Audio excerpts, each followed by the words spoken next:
High friends, welcome to my channel. आजची recipe आहे सुरणाचे काप। त्यासाठी येथे मी 250 ग्राम सुरण घेतला आहे। प्रथम आपण येथे सुरणाची साल काढून घेऊ। त्यानंतर सुरणाला स्वच्छ धुवून त्याचे आपल्याला काप करून घ्यायचे। व्हिडिओमध्ये दाखवल्याप्रमाणे आपण येथे सुरणाचे मध्यम आकाराचे काप करून घेणार आहे। आता येथे मॅरिनेशन करून घेण्यासाठी लागणारे साहित्य: बेडगी मिरची, हळद, मीठ, लाल तिखट, अद्रक लसूण पेस्ट आणि लिंबूचा रस लागणार आहे। आता येथे एका प्लेटमध्ये आपल्याला मसाले ॲड करून घ्यायचे। लाल तिखट, बेडगी मिरची, हळद, मीठ, अद्रक लसूण पेस्ट, लिंबूचा रस आणि येथे थोड्या प्रमाणात आपण पाण्याचा वापर करून मिश्रण व्यवस्थित एकजीव करून घेणार आहे।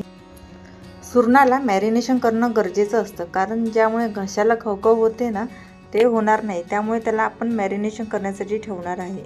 आता सुरणाचे काप प्लेटमध्ये ठेवून आपल्याला त्या मसाल्याची कोटिंग व्यवस्थित सुरणाला करून घ्यायची। आता येथे आलटून पलटून व्यवस्थित आपण मसाल्यांची कोटिंग सुरणाला करून घेतली आहे।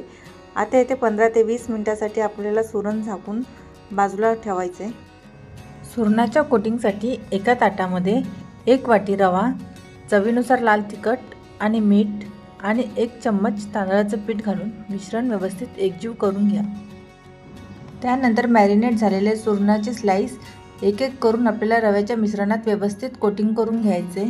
चवीसाठी तुम्ही यात मीठ आणि तिखटाचे प्रमाण वाढवू शकता। अशा प्रकारे आपल्याला कोटिंग करून घ्यायचे। व्हिडिओमध्ये दाखवल्याप्रमाणे तव्यावर तेल गरम करण्यासाठी मी ठेवलं होतं। त्यामध्ये एक एक करून आपल्याला सुरणाचे काप सोडायचे। 5 ते 6 मिनिटं आपल्याला इथे सुरण व्यवस्थित तळून घ्यायचे।